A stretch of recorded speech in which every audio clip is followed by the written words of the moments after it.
let's listen for Garland and Scott to address the part about this Israeli invasion into Gaza that they've been saying is going to happen. Oh, it was the weather this time, and this is the hostage. It's because they're not prepared for the type of fighting. Like, are you sure you understand what you're going to have to do here? So let's listen. Let's go. Potential in Israeli physical invasion, guys on foot going into Gaza for a fight, and what that means. And do you think it's going to happen? Well, first of all, let's just talk about the fight itself. We're talking about urban warfare in a densely populated. Even if they depopulate it, it's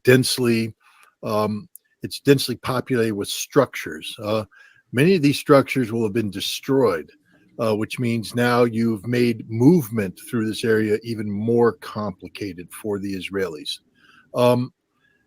The Hamas has planned this operation to a T. Please, people, don't disrespect Hamas's professionalism. So, to the point that the first point, or one of the first points he made, didn't think of that yesterday when I heard this. I don't know how I missed that, but they're going to be having to sift through rubble to get to the ground so that they can get through the ground to the tunnel. Sitting ducks. So what we're hearing in public, what they're projecting as, oh, we're being nice. Let's just let some hostages out. That's why we're not going in. No. If it was no hostages and if it was great weather, I'm not sure they still would have launched any sort of invasion, because people are saying, do you understand these people that you just called up from reserves? 2-3 weeks of training, that ain't gonna cut it. These are gonna have to be very specialized people. And let's listen some more to Scott. You can sit there and call them a terrorist organization. You can accuse them of every crime ever done to humanity. Some of your accusations are probably true. I'm not here to, to embrace Hamas and sing their praises, but I respect the fact that these guys carried out one of the more professional military operations in modern history. This surprise attack against an Israeli military that was supposed to be impervious to surprise attack. I mean, they built this system to avoid just what happened. They have a wall put up full of technology designed to prevent tunneling from underneath. They have sensors, they have cameras, motion detectors, the whole thing. They have automated cannons so that if something happens, the alarm goes off, the lights come on, the cannon automatically orients, and then some dude sitting in a room far removed with a mouse points and clicks and kills everything. This wasn't supposed to happen, but Hamas did it. They did it by identifying every aspect of the Israeli position and coming up with a solution to it. If you have surveillance cameras, build a drone, fly the drone into the camera, blow it up. If you have cannons mounted, blow them up. Identify the breach in the wall, come through the wall, assault through the position by knocking off communication so they can't communicate to others. Pick a day when everybody is on holiday.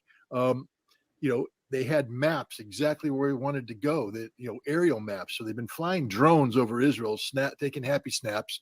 They had the maps, they had the intelligence, they had everything labeled where it wanted, where the officers lived, where the prime targets lived. They knew where all the secret military installations were, the intelligence buildings, etc. They did this attack. They're very good, which means that they have planned the whole thing. Remember, they snatched over 200 hostages, brought them back, and integrated them into their system, their network. Why? Because they want Israel to attack. They want Israel to come into Gaza. This isn't a case of Hamas saying, oh, no, please don't come. Please don't come. Understand, they had a meeting with the Iranians in Qatar, the political wing, and the Iranians were like, hey, we can come in if you need us. And Hamas like, nah, boss, we got this. We're good. We got this all under control. And they do. They want Israel to come in because they have prepared the ambushes of ambushes. When Israel comes in, they will be hit with, improvised explosive devices, except these aren't improvised.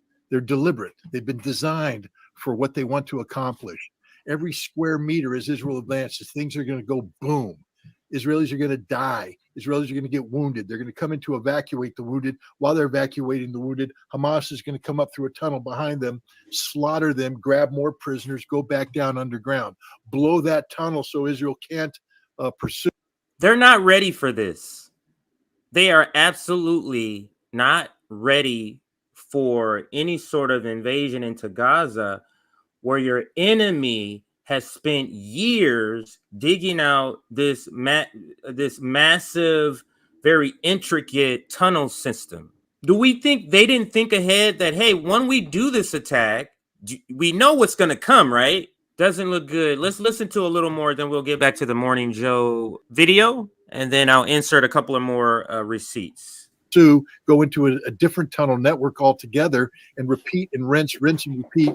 And it's going to happen, and Israel's going to just get slaughtered trying to move into an ambush that evolves as they come in. Now, can Israel win this? It's a tough thing. You'd need highly professional troops, people that have been training to do this, meaning that as you advance forward, you have people behind you on watch looking for the people popping up. You've coordinated, you've spaced it. You've gone in with technology, the bulldozers to clear the way. You're doing MICLICs. You're firing your explosive charges to blow up devices. You're going in with ground penetrating radar, looking for the tunnels in advance. It takes a lot of coordination, a lot of training, a lot of preparation. The military that Israel's assembled here isn't that military. They have 1 or 2 brigades that could do this job, except you know what? They haven't been doing this job. What had they been doing? They've been down in the West Bank, beating up 10-year-old boys, brutalizing 15-year-old girls, and shooting unarmed 6-year-old men in the belly. That's what they've been doing for the past decade. They haven't been preparing for this kind of fighting. This kind of fighting is full-time job. You've got to be doing it all the time. They haven't. So even their regular, their active duty brigades, they can't do it. They don't have anybody who can do this. Their special forces can do this in limited fashion, but guess what? They're getting slaughtered as we speak. Sayed Matkal has suffered around 20% casualties already. Same thing with their SEAL team, the Flotilla 13 boys. They've taken heavy casualties. Shaldog, their Air Force commandos, heavy casualties. So what they're projecting on TV as all these other reasons really boils down to they're not prepared for any sort of invasion. And in several ways, not just in the ways logistically of accomplishing your mission, they're also not prepared for the repercussions that come with all the thousands of innocent Palestinian civilians, and the world, it will come rain down on them. If you think, like right now, you're seeing a lot of activism against this genocide all over the world. And I believe that's the reason why you see a lot of pushback, more than you would normally see from the media. For example, the interview with Anthony Blinken on Face the Nation, where Margaret Brennan was pushing back about this incursion. And then you're seeing report after report saying that and I think they're going to say it in the Morning Joe video. Let me go back to that. In the Morning Joe video, I think they allude to, or at least speak to. There's nothing quick and easy about this, that's for sure. NBC News Chief Foreign Correspondent Richard Engel in Jerusalem this morning. Richard, thanks so much. Mika? As Richard reported, the Biden administration is advising Israel to delay a ground invasion of Gaza to allow for more time for hostage negotiations and humanitarian aid to reach there. That's according. So they're telling them to delay. The reason she just told us is this is bullshit. Okay? That's the delay, and then they're disguising it as I'm this great person. Look what I'm trying to do. Okay? There's disguising there. This is on hold because the United States is in the background saying, you know what's about to happen here? And one of the guests on this show is going to go into that softly. Again, they have to softly do this. And this is, to me, speaks to the activism. The reason they're even having to kind of even address the Palestinian side, address what's going to be happening, is because you're seeing the protests as big as it is now. Imagine when all the footage come out of tens of thousands of more dead bodies, died bodies upon bodies, whole cities where there's not even survivors to even take care of the bodies. Not going to be a good look. So, but let's listen to a little more. to 4 U.S. officials. However, officials stress the U.S. is not dictating operations for the Israeli. They have to stress that, which means it's probably likely quite that. It's the same thing as saying unprovoked war. Oh, it's probably provoked then. The fact that you have to insert a thought instruction right before the word, it kind of tells, it's kind of a telltale sign, but let's listen. Defense forces. Yet the Pentagon has sent a 3-star Marine general and other officers to help advise the Israelis on the challenges in fighting an urban war. This comes as senior administration officials tell the New York Times the White House is concerned Israel lacks achievable military objectives in Gaza, and that I thought it was the hostage. You see how they say one thing and then they also tell you the rest of the story, but they try to frame it like this is not the real reason. This is just repercussions. But if you see that headline, it says U.S. raises concern about Israel's plan of action in Gaza. This is the New York Times, the paper of record, aka paper of lies and atrocious, misleading, omitting stories. But this is what they're reporting, which means that this is probably the top thing on the State Department's mind right now, is trying to stop Israel from going in and committing this disaster. Let's continue. the IDF is not yet ready to launch a ground invasion with a plan that can work. And of course, that's the key, Richard, the plan that can work. We've been hearing so much about how difficult it would be for Israel to go into Gaza to achieve what military goals they end up having, which takes us really back to your Wall Street Journal op-ed, where you talked about a two-phased approach. So this guy right here, who's on Morning Joe, he's by far their most frequently appearing guest, and he's writing op-eds for the Washington Journal. Or for Washington Post, or whatever he said, New York Times, one of the corporate corrupt papers. This guy has a lot of voice in who is he? And I'm guaranteed this guy, to me, it reeks of intelligence. He reeks of being part of an intelligence apparatus, either directly, a cutout, something. Because why is he always here on the establishment show speaking?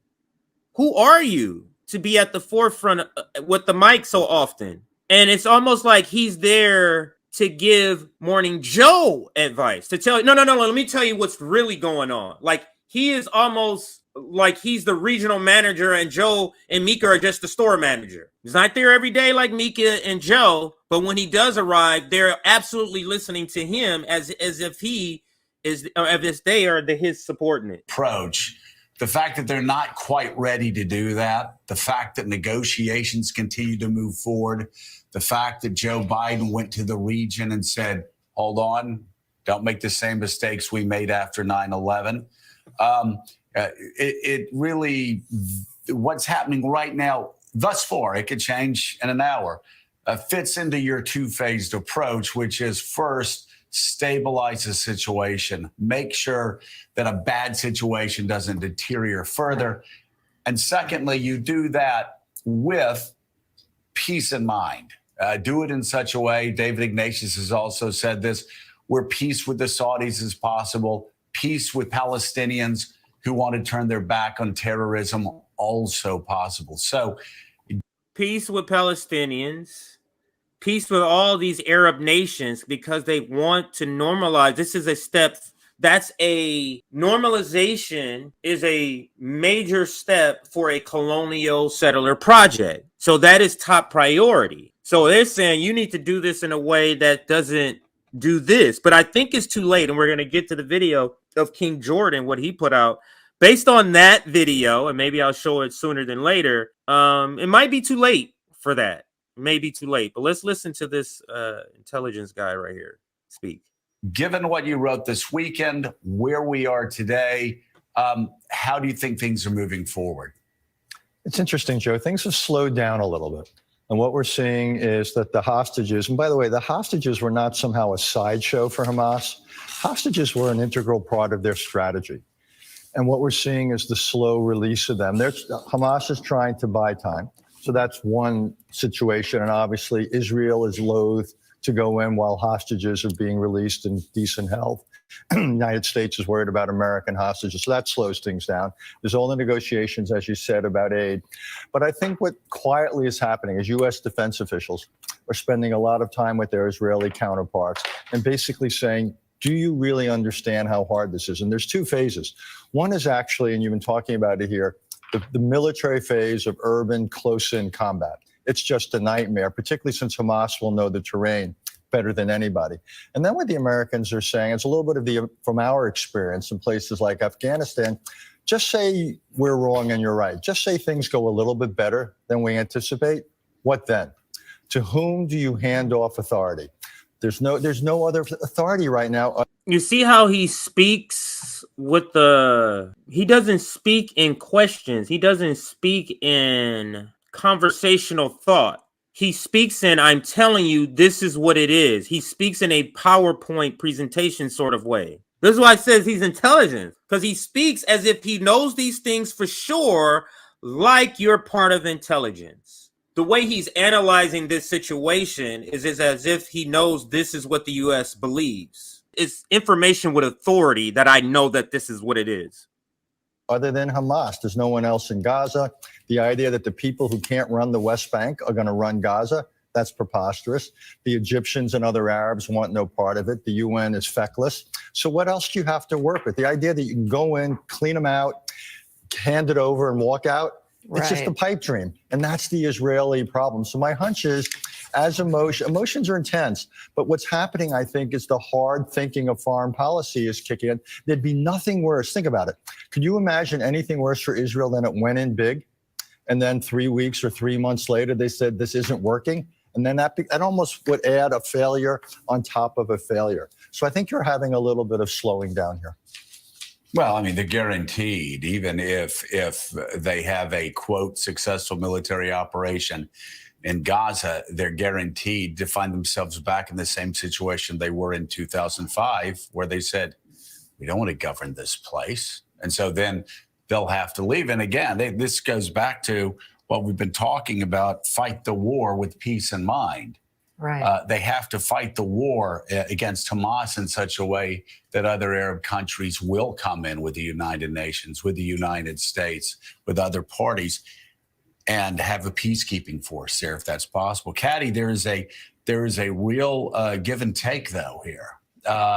Let's say a push and pull. You have the She's gonna. Well, I'll let it play. Actually, I'll let it play. Let's let it play. Israeli people rightly enraged by the rapes, the mass atrocities, the beheadings, the execution of babies, the burning of children. You have that where the Israelis don't want to sit back and wait. They want justice. And then you have on the other side the world community that's sort of pulling back at Israel, telling them to wait, telling them to be patient. The world community that he's talking about is all of that worldwide protest that all of us saw. The worldwide protest is what he's speaking to, and I'm telling you that is absolutely involved in all of these nations and the way they're reacting, along with the United States in the background, trying to say, hey, hold up on this shit here. Because if you think just the reaction of what you guys have done already, look at this. This is not a good situation that Israel has put in the United States and Joe Biden in right now. Let's listen. Obviously are going to get even more frayed right now, aren't they? Yeah, I mean, it's interesting. You've got President Macron of France flying into Israel today, the latest in a string of world leaders to go and try to do two things, talk about hostages and try to put some restraint on the Israelis, particularly when it comes to those images in Gaza. I spoke to General Petraeus last week, and you discussed him on the show. You see how they talk about Palestinian deaths? You see how they skip over the actual killing part? Listen to how she's talking about deaths in the way that let's listen, just listen.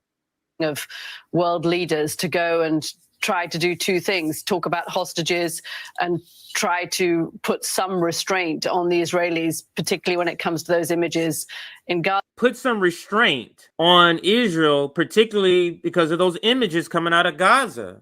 That's how they're describing a genocide.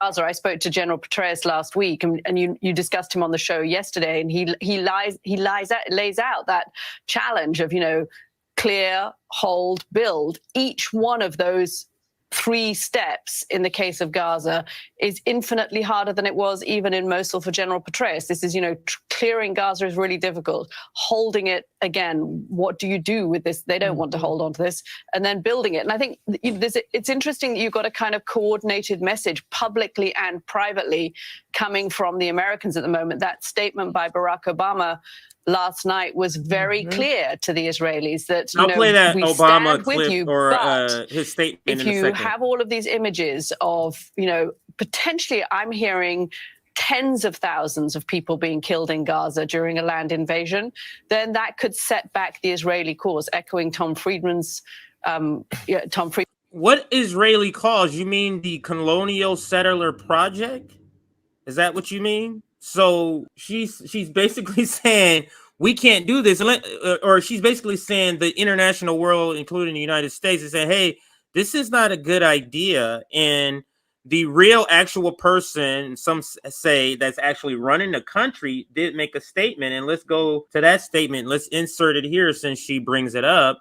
Barack Obama writes, it's been 17 days since Hamas launched its horrific attack against Israel, killing over 1,400 Israeli citizens, including defenseless women, children, and elderly. In the aftermath of such unspeakable brutality, the U.S. government and the American people have shared in the grief of families, prayed for the return of loved ones, and rightly declared solidarity with the Israeli people. It goes on. As I stated in an earlier post, Israel has the right to defend its citizens against such wanton violence, and I fully support President Biden's call for the United States to support our long-time ally in going after Hamas, dismantling its military capabilities and facilities, and the safe return of hundreds of hostages to their families. But this is where he shifts. So first, you just like with any statement that's going to come with any criticism from an ally, you got to butter him up.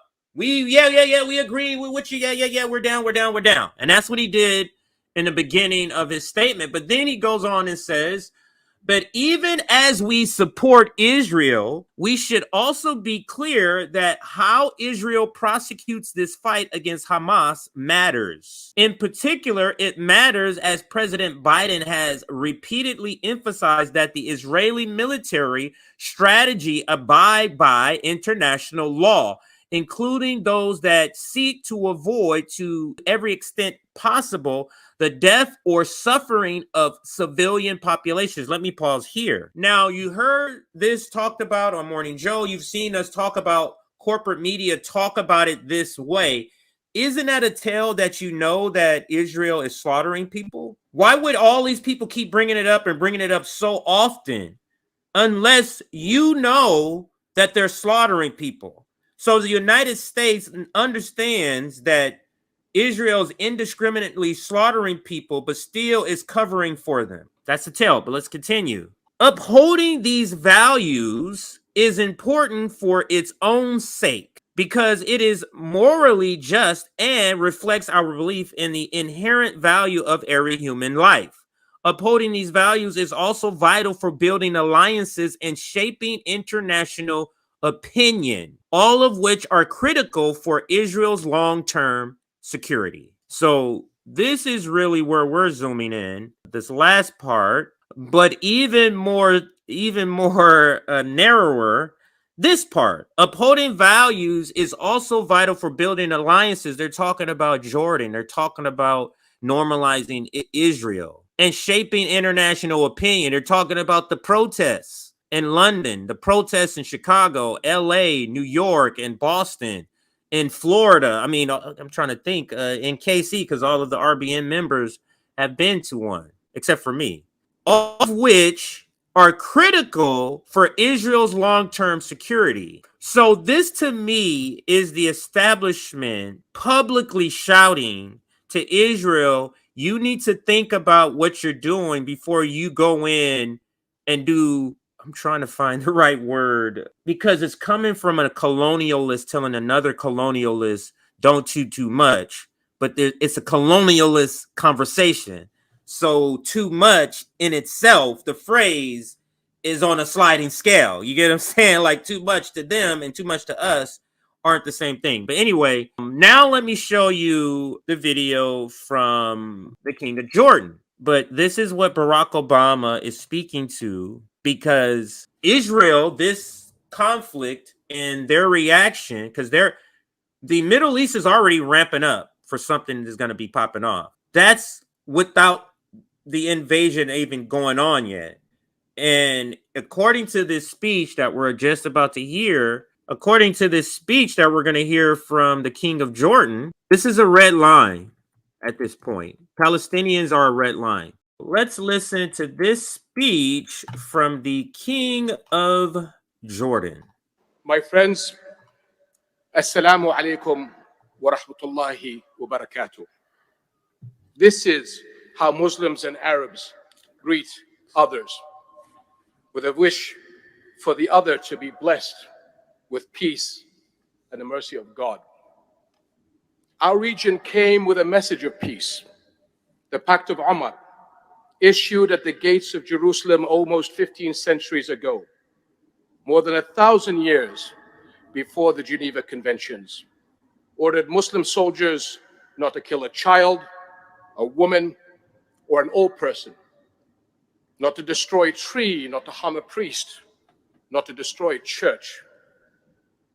Those are the rules of engagement that Muslims must accept and abide by, as all those who believe in our common humanity. All civilian lives matter. My friends, I am outraged and grieved by those acts of violence waged against innocent civilians in Gaza, in the West Bank, and Israel. The relentless bombing campaign underway in Gaza, as we speak, is cruel and unconscionable on every level. It is collective punishment of a besieged and helpless people. It is a flagrant violation of international humanitarian law. It is a war crime.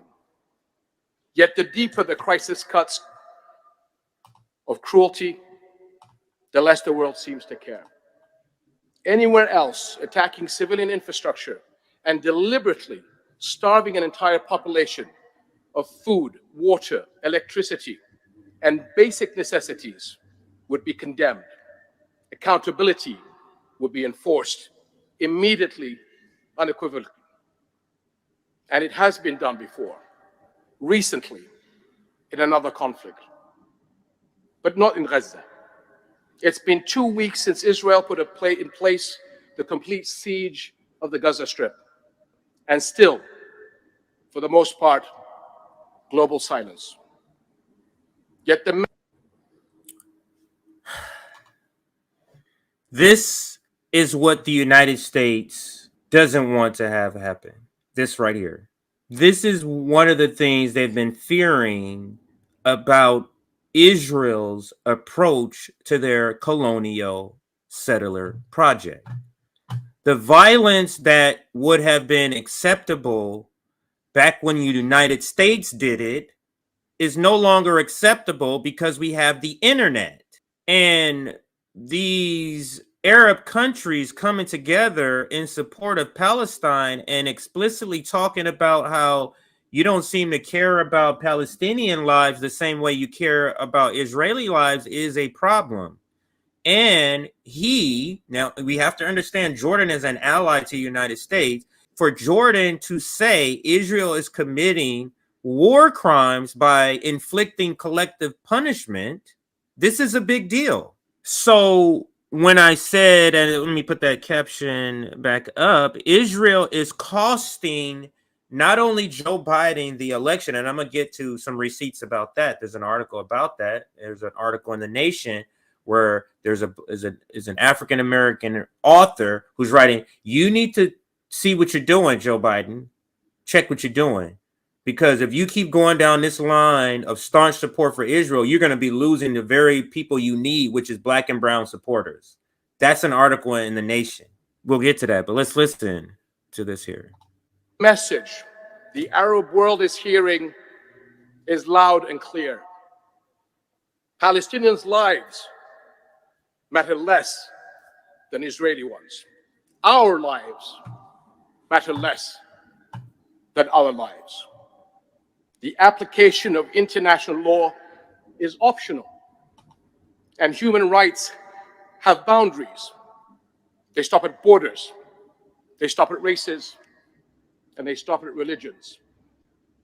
That is a very, very dangerous message, as the consequences of continued international apathy and inaction will be catastrophic on us all.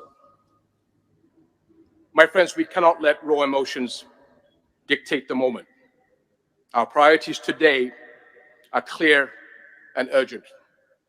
First, an immediate end to the war in Gaza, the protection of civilians, and the adoption of a unified position that indiscriminately condemns the targeting of all civilians in line with our shared values and international law, which loses all value if it is implemented selectively.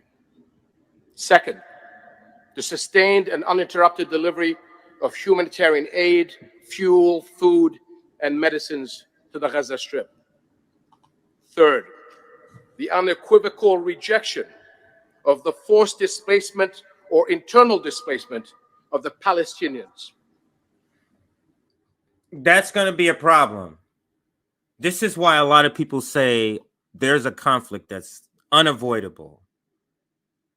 The forced displacement, internally or externally, of Palestinians is not acceptable. It's one of the demands. They can't accomplish their colonial project with that. A war crime, according to international law, and a red line for all of us. Let me repeat that part because I was talking over it, the red line part. Let me go back. I'll go back at least 15 seconds here. Displacement or internal displacement. My bad. Let's go back 20 seconds because I do want to hear the displacement part. So let's go back here. Food and medicines to the Gaza Strip. Third, the unequivocal rejection of the forced displacement or internal displacement of the Palestinians. This is a war crime, according to international law, and a red line for all of us. The forced displacement is a red line for all of us. How is that resolved? How can Israel implement its colonial settler project and complete it if it's a red line, and how are they going to be normalized? How those three things don't go together. They don't match. So let's go back slightly and then let them finish out.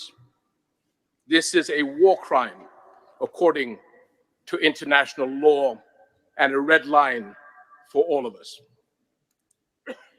This conflict, my friends, did not start 2 weeks ago, and it will not stop if we continue down this blood-soaked path. We know all too well that it will only lead to more of the same, a zero-sum game of death and destruction, of hatred and hopelessness played on repeat. Today, Israel is literally starving civilians in Gaza, but for decades, Palestinians have been starved of hope, of freedom, and a future. Because when the bombs stop falling, Israel is never held accountable. The injustices of occupation continue, and the world walks away until the next round of violence.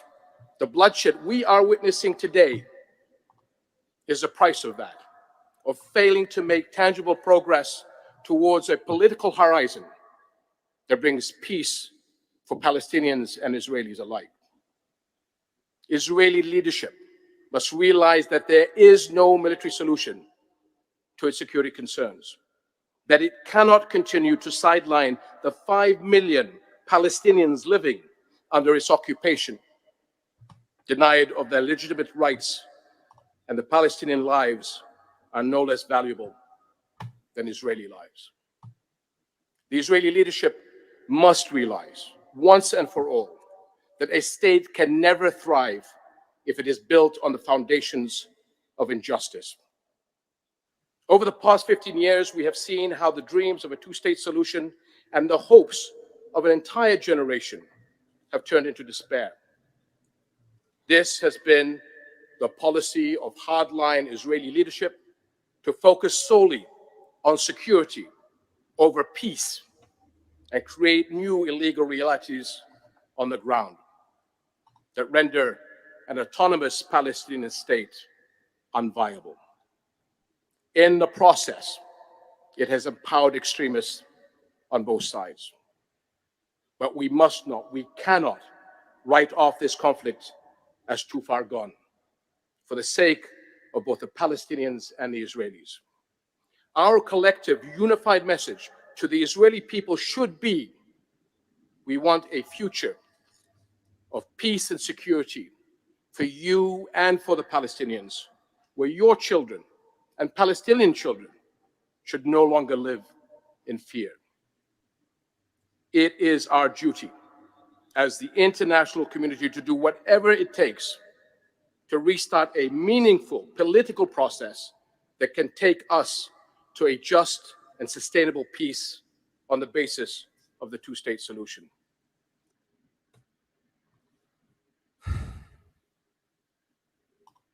So that's an ally of the United States giving a speech about a red line that another, I would say, closer ally of the United States is violating right now and will continue to violate. So how is this going to be resolved without any conflict, without any war? I ain't seeing it right now unless some of you see it. And before I get back to, I don't know why this is sticking. Before I get back to the Morning Joe clip, let's go through some of my other receipts here. I'm going to start down here at the bottom. This one, The Nation. Biden's Israel-Palestine policy could cost him the election. The president's blank check support of Israel's war on Gaza is alienating many of the black and brown voters he needs to win re-election. And that's from the guy Eli Mystical or Mistel.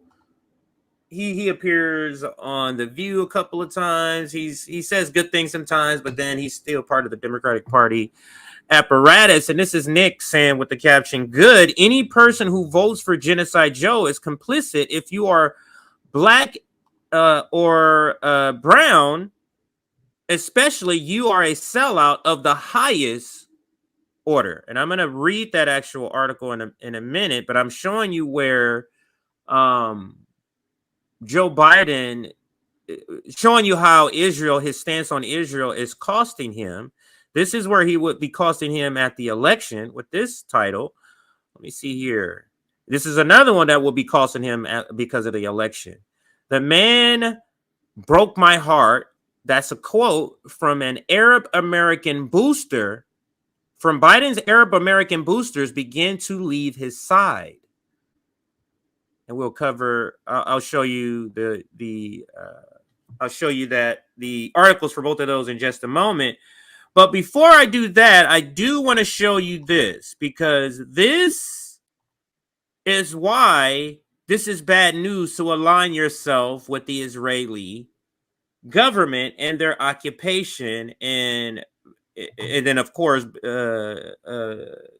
their invasion into Gaza. Let's listen to this fellow Zionist in this video. Let me see if I should prep it. Just in case anybody wants to. It says, we will never forgive the Arabs for forcing us to kill their babies. So, yeah, that's the quote. So let's listen. I don't recall one occupation in which the occupier present himself as the victim. not only the victim, the only victim. If to phrase here, if to quote here the late Golda Meir, whom I quoted also last time, I know, but it is so unforgettable, I have to use it again. She once said that we will never forgive the Arabs for forcing us to kill their children. We are the victims. We are forced. We're never going to forgive the Arabs for forcing us to kill your kids. What? What you say? Unhinged, just nonsense. But this is a losing side to be on. And that's exactly what the United States and Joe Biden administration is on. To kill their children. Poor us. And as the victim and the only victim in history, again, it enables us the rights to do whatever we want, and nobody is going to tell us what to do because we are the only victims. To this, there is a third very deep-rooted value, and this is the very deep belief. Again, everyone will deny it, but if you scratch under the skin of almost every Israeli, you'll find it there. The Palestinians are not equal human beings like us. They are not like us. They don't love their children like us. They don't love life like us. They were born to kill. They are cruel. They are sadists. They have no values, no manners. That sounds very similar to a lot of the things that were said about Black people. I don't recall during one Jim occupation. Crow. Savages, not worthy of human life, not like us. Sounds very, very similar. I do want to show some more receipts. And here's one of them. Like I said, I spoke about costing him here at election. I spoke about the Arab American boosters. I spoke about the Black and Brown, losing Black and Brown voter article. That's all here. That's domestically. Internationally, U.S. inflames war throughout the Middle East.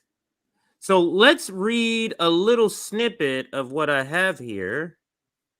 And I'll get a mouse maybe when I get to another video because my mouse just clunked out right now. I'll see if it has a little more juice in it in a second. But let's read this here.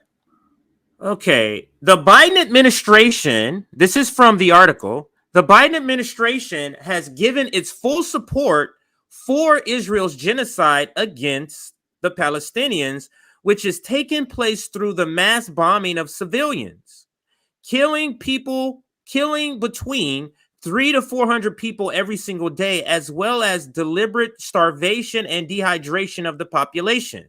At the same time, it's providing the weapons with which Israel is simultaneously carrying out attacks on Lebanon, Syria, and the West Bank. Israel's genocide against the Palestinians using American weapons and with American political, military, and logistic support is just one component of the U.S. military's escalation through the region.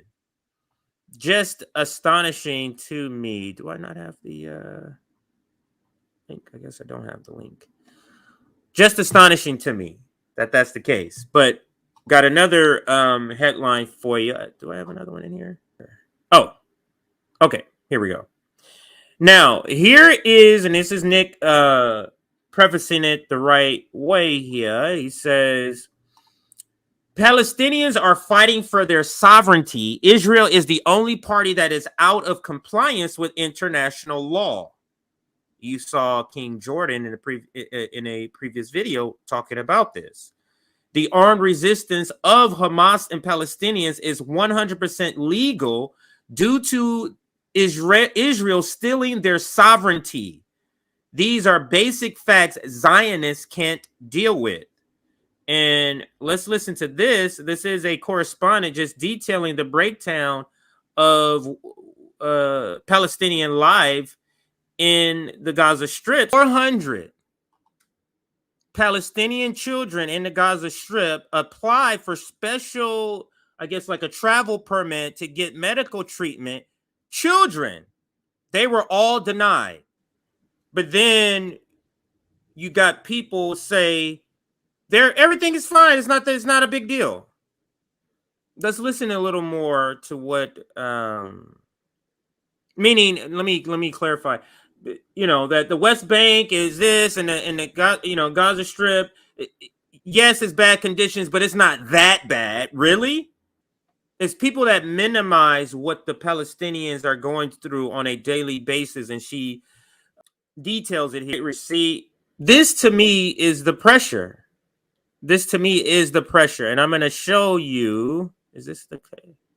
This is all of these events is what pressured the United States and some of the reaction that we're seeing. I'll put this one up here. This is some of the protests. This is some of the protests that happened over this past weekend. Just massive amounts of people.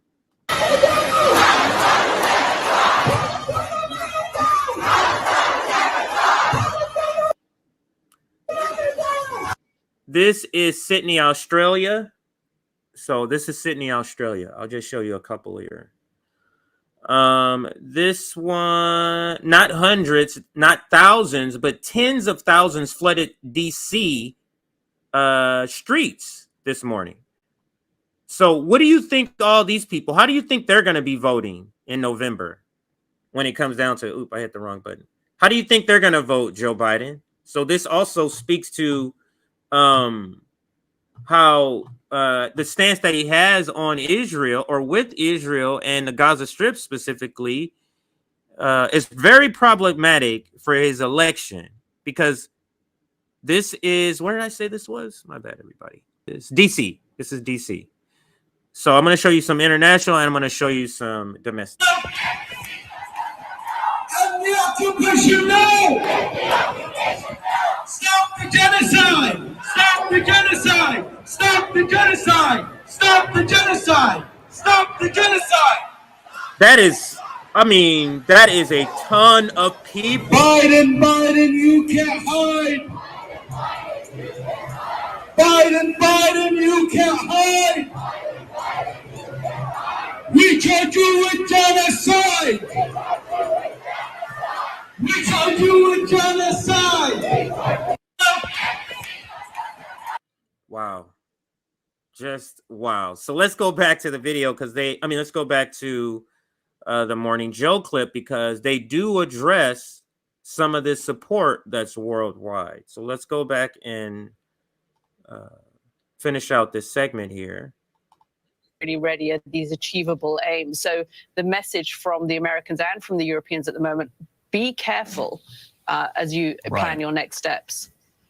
Quick follow-up on that, Caddy. It seems that obviously Europeans have always been further away from the Israeli position that Americans have taken. That said, post ISIS attacks in Paris and what's happened in the UK, I find it fascinating that you actually have Rishi Sunak, the British Prime Minister, actually pushing hard to stop pro-Hamas demonstrations in London that are chanting jihad, and things that we've all seen. I know you've seen when you're in London before, but it seems to me that at least that government is moving a bit more aggressively toward the Israeli position. Yeah, and the Brits have moved naval assets into the region as well, so they're very much in lockstep. The government is very much in lockstep, but there's some disconnect between the governments and the people. You've had very big pro-Palestine. So let me let her finish since she's going to go more detail here. I'm going to rewind it. They're saying it's a disconnect between the people and the government. How is that possible if it's representative government? How is that possible? And which way is the disconnection? more aggressively toward the Israeli position. Yeah, and the Brits have moved naval assets into the region as well, so they're very much in lockstep. The government is very much in lockstep, but there's some disconnect between the governments and the people. You've had very big pro-Palestinian demonstrations in France. You've had big pro-Palestinian demonstrations in London.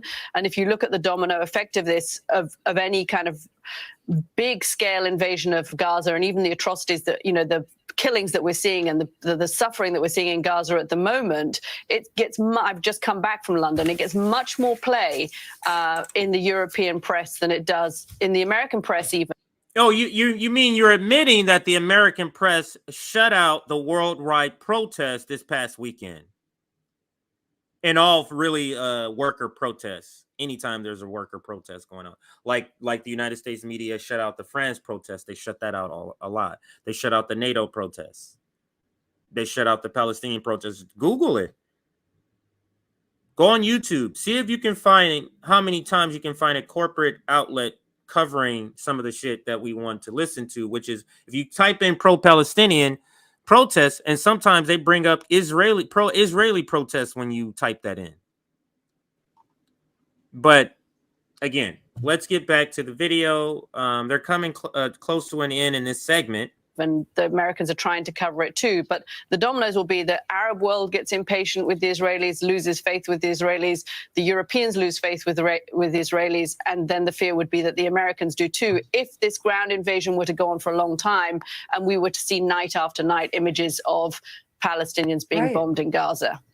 Yeah, certainly those images could further sway public opinion. Administration officials in Washington, I've spoken the last couple of days, they note that Israel has built this 300,000 plus reservist force near the border. And say there's only so long you can keep a group of that size there because there are economic impacts, logistical impacts. At a certain point, the order has to be given to go. But Israel right now is listening. And U.S. officials tell me they're very careful. They're not dictating military strategy. They want to make that very clear. There's a 3-star U.S. Marine general over there now, other top officials as well, advising Israel as to what the fight may hold ahead when they do go in and how difficult it will be. And there's a sense here, senior Biden aides tell me that because the president has been so forthright with his support for Israel, going to Tel Aviv, delivering speech after speech here in the United States, backing the Israeli cause, he's bought some currency there, and that Israel may be more inclined to listen to him, that they feel like he's bought in with them, and therefore they're more willing to listen to his message of take it slow, be patient, do the right thing. But of course, the eventual decision to go and how big to go, that'll be Israel and Israel's alone, Joe, Mika. And Mika, you know, there would have been a time when the United States would not have felt itself to be in a position to tell the Israelis how to fight wars in urban centers because of their experience and the problems with Gaza. But over the past 20 years, of course, in Iraq, especially Afghanistan, and when you look at what happened in our battle in Mosul, to clear out ISIS out of Mosul, that is something that we understand. General Petraeus talked about it. You're talking street by street, building by building, room by room. Experience and lessons learned. Also with the French president coming in, we have the American officials there. It doesn't, it's helping the slowdown because that's not going to happen with them there, the invasion. Just that it's done right. And as Richard has said, David Ignatius has said, that with a goal, with a purpose. A war against Hamas is done with two objectives. One, to not destabilize the entire region and to destroy Hamas. And two, with an eye toward peace after it's over. So we're back in 60 seconds with the very latest on the speaker mess on Capitol Hill. So when he says destabilize the nation, the region, I'm sorry, that's what they were speaking to, what the King of Jordan was alluding to, that they're not down with this, what Saudi Arabia has alluded to as far as pausing normalization with Israel. The destabilization has begun, and they're trying to save it. That's how it looks to me.